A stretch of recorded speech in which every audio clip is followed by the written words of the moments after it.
Okay, so magbigay nga tayo ng komentaryo o poll dito, no? Okay. Ah, ito ay tungkol doon sa pag-welcome sa ICC dito sa Pilipinas para ay maimbestiga yung nangyari noong panahon ni President Duterte. At the same time, yung question sa muling pagsaling ng Pilipinas sa ICC. So, pakinggan natin na galit itong si Senator De La Rosa pag ukol dito sa muling itong lang naman yan ano yung parang proposal kay kasi itong si Senator Hontiveros ay gumawa ng nag-sponsor ng resolution para sasali uli ang Pilipinas sa ICC. Kaya yan, galit na galit itong si Senator De La Rosa. Pagkatapos sa matapang din itong comment ni Amy Marcos, sabi niya, naghahanap tayo ng basagulog. Okay? Ah, okay. Ito naman ang comment ko, ano?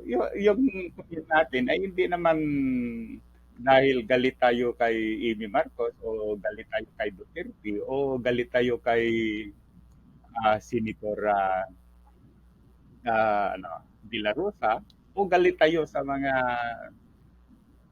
Duterte camp. Hindi. Ang tinitignan natin yung kung ano ang dapat. Okay?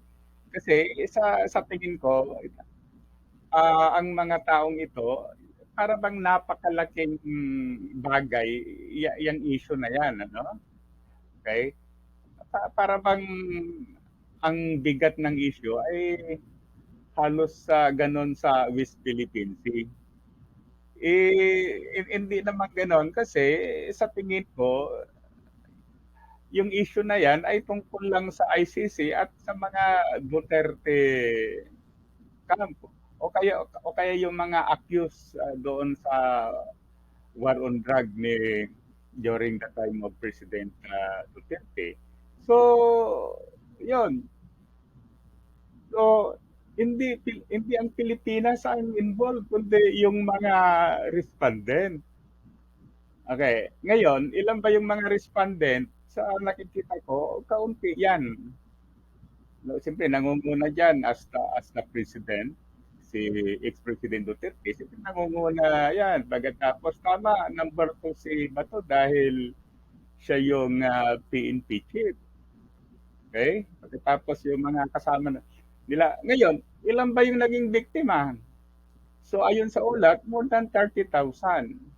So, therefore, ano ang dapat i-priority? Yung bigyan ng justice, yung mga more than 30,000 na Pilipino na sinasabing victims of the drug war, o kaya pagpanagutin yung iilan dyan. Ngayon, sa tingin ko, dapat ang i-priority, yung nabigyan ng justice yung 30,000 o more than 30,000 na Pilipino.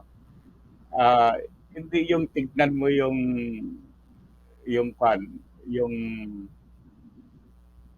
kapakanan ng iilan na nanguna noong drug war.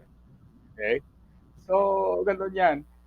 Ah, itong si Kwan na parang nakakatawa ito itong si President Senator Aimee. Sa tingin ko talagang magaling yan kasi magaling yung kanyang baka nagmana kung yun nga ang sana, no? Kung ganun nga. Ngayon, sa nakikita ko, parang walang Out of logic yung laging sinasabi. Okay, at diyan sa Miss Philippines, kung i-analyze mo yung sinasabi niya, parang pabor pa siya sa mga Chino, galit siya sa mga Philippine government sa nangyayari. Bakit ganun ang magiging stand mo? Dapat kung ka sa kan. Ngayon, dito naman sa tungkol sa ICC, maliwanag naman, hindi naman iniisip o hindi naman nila inisip yung kapakanan ng the whole nation. Ang talagang tinitingnan lang yung kapakanan ni ex-president Duterte. Okay?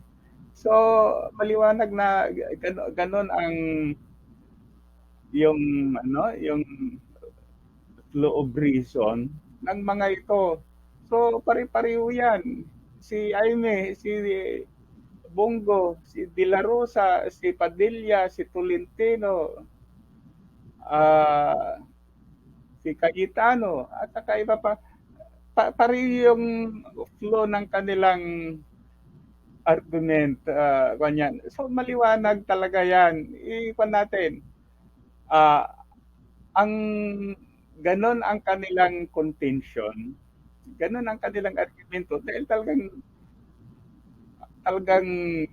dinidipinsa nila si President Duterte. Kasi pag talagang magkaroon ng investigation na ang ICC, maliwanag talaga ma-involve yan si Duterte at saka iba pa, no?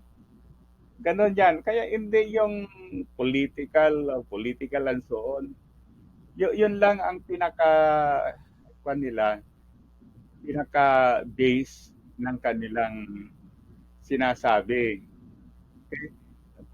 Kung titignan mo, as if yung kaso ng ICC ay halos ganon sa bigat ng kaso sa West Philippines. Hindi, ganon. Talagang ang mabigat yung yung kaso natin sa West Philippines dahil talagang sinasalakay tayo. Okay? Then itong mga ICC, kung makapasok dito, bakit pakikialaman ba tayo?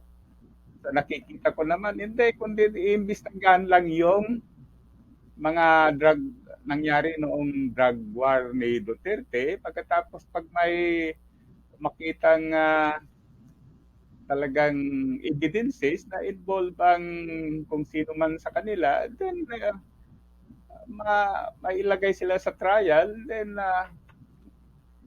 then mabigyan ng kaparusahan of whatever they deserve, ano? Kaya tayong mga Pilipino, wala tayong pandyan sa ICC. Dapat i-welcome natin. Anyway, hindi naman tayo involved.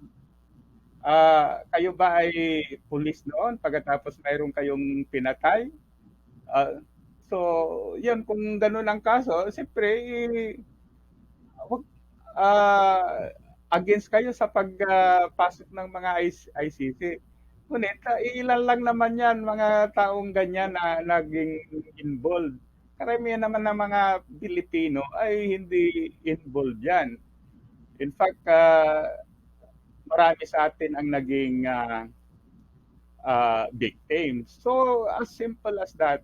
Okay, kaya i-welcome na. Wag tayong mananiwala diyan kina Padilla, kina Ini, kay De La Rosa. Kanyan, galit na galit. Sino ba itong galit na galit? Dapat yung galit na galit, yung mga naging mga kaanak ng mga naging biktima. Okay, so ganun lang. So muli, thank you. Sana i-like at saka subscribe sa ating YouTube channel. Mabuhay